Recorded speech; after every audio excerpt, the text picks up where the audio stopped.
Hello everyone, आज हम लोग बात करेंगे HRM5 की। HRM5 कहता है staff are appropriately trained based on their specific job description. तो सुनने में ऐसा लगता है कि ये स्पेसिफिक लोगों के लिए स्पेसिफिक ट्रेनिंग है जो उनके जॉब डिस्क्रिप्शन के हिसाब से होनी चाहिए, लेकिन ऐसा इस स्टैंडर्ड में बिल्कुल भी नहीं है। आइए हम समझते हैं ऐसा क्यों है। पहला ऑब्जेक्टिव एलिमेंट है ए, जो कमिटमेंट है। Staff involved in blood transfusion services are trained in the handling of blood and blood products. अब यहाँ पे जो की कंपोनेंट है, training should cover safe blood transport, informed consent, various documentation to be maintained. अब देखिए यहाँ पे जब उन्होंने कहा staff involved in blood transfusion services and trained in handling the blood and blood products, तो वो मेंशन कर रहे हैं it should cover, the training should cover safe blood transport. अब ब्लड ट्रांसपोर्ट कौन करता है? नर्सेज नहीं करती। टीवी सीरियल्स में कई बार डॉक्टर्स कर लेते हैं, लेकिन रियलिटी में तो मैंने आज तक नहीं देखा। तो कौन करेगा? मोस्ट प्रोबेबली या तो मरीज का रिश्तेदार या फिर वार्ड बॉय एंड आया, अगर ब्लड आपकी ही ब्लड बैंक से लिया जा रहा है तो अगर अब मरीज के रिश्तेदार को तो आप तो ट्रेन नहीं कर सकते, लेकिन आप उसे इंस्ट्रक्शन ज़रूर दे सकते हैं कि ब्लड को लाना कैसे है। या आप उसे कह सकते हैं कि एक बार जब ब्लड लेने जाओ तो ब्लड बैंक वाले से पूछना कि ब्लड को कैसे संभाल के ले जाना है। वैसे तो ट्रेनिंग की रिस्पॉन्सिबिलिटी हॉस्पिटल पे डाल दी गई है, लेकिन वो हमारे स्टाफ के लिए है, थैंकफुली, बिकॉज ये HRM है। लेकिन हम मेरे ख्याल से कभी भी अपने वार्ड बॉय और आया को ब्लड ट्रांसपोर्ट के सेफ्टी के लिए ट्रेन नहीं करते थे, सेफ ब्लड ट्रांसपोर्ट के लिए। तो अब हमें ये ध्यान देना है कि हम उसे भी ट्रेन करें। इन्फॉर्म कंसेंट नर्सेज ले लेंगी, लेकिन वेरियस डॉक्यूमेंटेशन क्या है?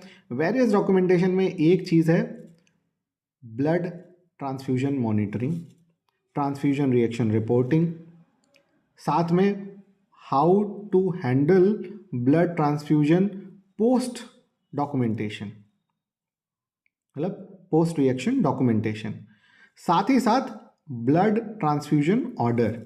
तो ब्लड ट्रांसफ्यूजन ऑर्डर किसको डालना है? एडमिटिंग कंसल्टेंट को डालना है या उसके टीम डॉक्टर को डालना है? अगर एक ड्यूटी डॉक्टर डाल रहा है तो एडमिटिंग कंसल्टेंट को काउंटर साइन करना है। तो पहली चीज़, ऑर्डर पढ़ना चाहिए। वर्बल ऑर्डर पे ब्लड ट्रांसफ्यूजन अगर आप शुरू कर रहे हैं, that should be a really emergent situation, और उसमें भी एक ड्यूटी डॉक्टर को लिखना पड़ेगा कि उसने फ़ोन पे ये ऑर्डर रिसीव किया है और तब ब्लड ट्रांसफ्यूजन शुरू किया है, but that should really be emergency, otherwise it should be by admitting consultant. Next thing, training should include blood requisition, blood informed consent, safe blood transportation, and blood transfusion monitoring, and then identification of transfusion reactions and process of handling such reactions. तो कम से कम nurses और duty doctors को identification of transfusion reaction और process of handling such reactions की training होनी चाहिए। Educating patient and family members about blood donation, तो patient को के रिलेटिव्स को और पेशेंट को कैसे एजुकेट करना है ब्लड डोनेशन के लिए, वो भी इस ट्रेनिंग का हिस्सा होना चाहिए। Training should cover all staff involved in the process of blood requisition to blood transfusion and discarding procedure of used blood bags.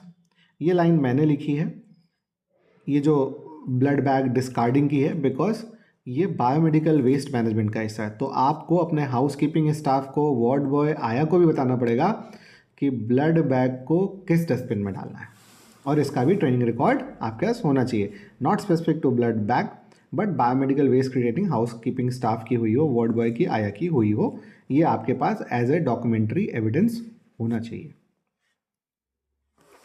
Objective element B कहता है staff are trained in handling vulnerable patients. अब vulnerable patient कौन है? People who are not able to perform activities of daily living. Definition मेरे ख्याल से आप सबको पता होगी। क्या ध्यान देना है? First thing, staff are train to identify vulnerable patient और उन्हें हैंडल कैसे करना है। और NABH ने क्लियरली लिखा है it should be done based on written guidance. तो यानी कि आपको एक रिटन पॉलिसी बनानी है। ये नहीं वो COP में उन्होंने बोला ही होगा कि आपको एक पॉलिसी चाहिए, तो वो बन जाएगी।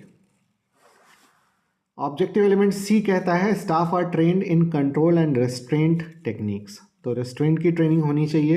रिलेवेंट स्टाफ मतलब रेस्ट्रेंट कौन देता है? आप ट्रेनिंग दोगे नर्सेस को, जबकि रेस्टोरेंट में शायद कई बार ड्यूटी डॉक्टर इन्वॉल्व हो। कई बार जब एक फीमेल नर्स हैंडल ना कर पाएगी तो वह हाउस कीपिंग और वार्ड बॉय और आया को बुलाएगी। तो क्या आपने उनको ट्रेन किया है? ध्यान दीजिए इस बात को कि अगर वो उस स्पेसिफिक एरिया में ट्रेंड हैं, मतलब पोस्टेड हैं जहाँ पे रेस्टोरेंट देने की जरूरत पड़ सकती है, तो वहाँ वार्ड बॉय और आया की भी ट्रेनिंग होनी चाहिए। अब refer to COP 16E।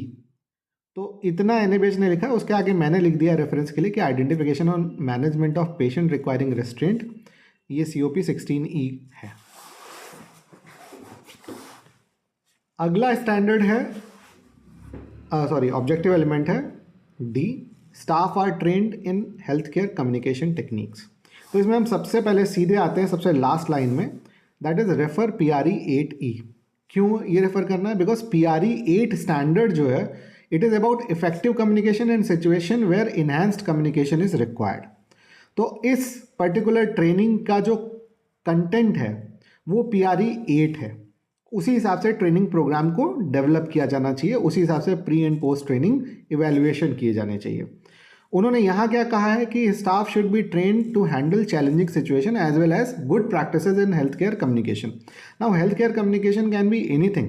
Health care communication can be read back procedure, taking consent, providing confidential information, it can be handover, it can be reporting of critical alerts, but practically they are not talking about all of these here. They are talking about PRE 8E, so you need to concentrate on that. But जो मैंने अभी चीज़ें बोली हैं, hand over, critical alert या फिर inform consent process, इन सबको भी आप इंक्लूड कर सकते हैं। उन्होंने कहा है training needs can be identified by analysing patient complaint, incident report, appraisals and employ feedback. अब ये ट्रेनिंग कोऑर्डिनेट करना काम है क्वालिटी डिपार्टमेंट का, शायद ऑर्गेनाइज करेगा HR, लेकिन ट्रेनिंग देगा कौन?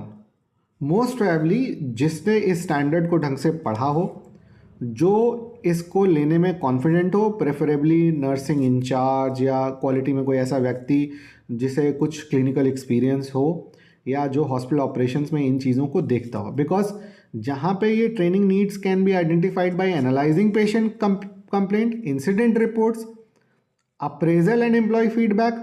तो देखिए अप्रेजल और एम्प्लॉय फीडबैक तो HR के पास रहता है, लेकिन पेशेंट कंप्लेंट और incident report most probably quality और नर्सिंग के पास आती है। तो इट्स अ कोऑर्डिनेशन वर्क। लोग मिलकर भी ट्रेनिंग दे सकते हैं, ज़रूरी नहीं है साथ में 2 ट्रेनर भी हो सकते हैं, 3 ट्रेनर भी हो सकते हैं जो अपना अपना हिस्सा कवर करें। Now this is core objective element E, staff involved in direct patient care are provided training on cardiopulmonary resuscitation periodically. तो अब यहाँ पे भाई ये तो कोर है, इसे तो देना ही देना है। अब इन्होंने कहा है level of training is identified as per the role of the staff. किसको BLS की ट्रेनिंग देनी है, किसको ACLS की ट्रेनिंग देनी है, that you can decide on the role of the staff. Updates are done on the regular basis. Doctors, nurses और पहली बार उन्होंने रिहेबिलिटेशन स्टाफ का भी नाम लिखा, यानी physiotherapist, occupational therapist, speech therapist, इन सबको भी ट्रेन किया जाना है एटलीस्ट वंस इन 2 years और whenever there is a change in protocol. All doctors working in emergency HDU ICU are trained in appropriate training programs. अब वो क्या हो सकते हैं? इमरजेंसी में है तो उसकी ट्रेनिंग ATLS की होगी, यानी advance trauma and life support. ACLS की भी होगी। शायद इमरजेंसी वाले स्टाफ की तो सब में ट्रेनिंग होनी चाहिए, बिकॉज इमरजेंसी ही पहला फ्रंट है जहाँ पे हर तरह का मरीज पहुँचता है। तो उसे ACLS भी आना चाहिए, ATLS भी आना चाहिए, NRS भी आना चाहिए, PALS भी आना चाहिए। प्रैक्टिकली अगर आप JCI का इंटरनल ऑडिटर की ट्रेनिंग करें तो वहाँ पे सबसे बड़ी ट्रेनिंग की नीड इमरजेंसी स्टाफ की होती है, और JCI के हिसाब से सबसे क्वालिफाइड स्टाफ इमरजेंसी में ही रखा जाना चाहिए, बिकॉज सबसे पहला पेशेंट का इंटरेक्शन वहीं होता है, वहीं सबसे ज़्यादा स्किल्स की जरूरत पड़ती है। लेकिन हमारे यहाँ मोस्ट प्रोबेबली किसी को भी रख देते हैं, ऐसी कोई ज़रूरत ही नहीं पड़ती। मतलब NABH में ऐसा कुछ मेंशन नहीं है, बट मुझे JCI का अप्रोच ज़्यादा प्रैक्टिकल लगा कि सबसे क्वालिफाइड स्टाफ वहीं होना चाहिए। So according to the posting training होनी चाहिए। ACLS, ATLS, NRS is neonatal respiratory support or neonatal resuscitation support, and PALS is pediatric advanced life support. ये अकॉर्डिंगली ट्रेनर भी उसी हिसाब से डिसाइड होना चाहिए। जैसे पीडियाट्रिशियन को नाल्स और पाल्स की ट्रेनिंग देनी है, कोई अगर आपके यहाँ ट्रॉमा सर्जन है या ट्रॉमा स्पेशलिस्ट है या जनरल सर्जन है, ऑर्थोपेडिक सर्जन है, उन्हें ATLS की ट्रेनिंग देनी चाहिए। प्रैक्टिकली ATLS की ट्रेनिंग में तो 2-3 लोग इन्वॉल्व होंगे, एक जिसे ACLS ढंग से आता हो, दूसरा जिसे ऑर्थोपेडिक्स ढंग से आती हो, मतलब ऑर्थोपेडिक सर्जन ही हो, और न्यूरो सर्जन अगर उपलब्ध है तो उसे भी लेना चाहिए, जिससे सर्वाइकल कॉलर कैसे प्लेस करते हैं, एक्सीडेंट के समय पेशेंट को पिक कैसे करते हैं, इन सारी चीज़ों की ट्रेनिंग इमरजेंसी स्टाफ की और एम्बुलेंस स्टाफ की हो तो अच्छा रहेगा। और ACLS अगेन ICU और कोड ब्लू टीम की तो होनी ज़रूरी ही है। Trainer could be from inside और from outside of the organisation. ये इसलिए किया गया क्योंकि SSS आके पूछते थे कि नहीं हमें AHA सर्टिफाइड व्यक्ति ही चाहिए, तो ऐसा नहीं है। इंडिया का सर्टिफिकेशन AHA नहीं है, वो अमेरिका का सर्टिफिकेशन है। इंडिया में एक एनेस्थेटिस्ट या इंटेंसिविस्ट या DM cardiology is trained enough to impart training to other people. अगला objective element F again commitment है। Staff are provided training in infection prevention and control. तो ये ट्रेनिंग सारे स्टाफ की वंस इन अ ईयर पक्का होनी चाहिए। इसका एक बहुत अच्छा तरीका ये होता है कि आप ज़्यादातर लोगों को पहले इंडक्शन में ही कवर कर लो। अब इंडक्शन में नया स्टाफ कवर हो गया, पुराने वाले की ट्रेनिंग आप अलग से ऑर्गेनाइज कर सकते हो।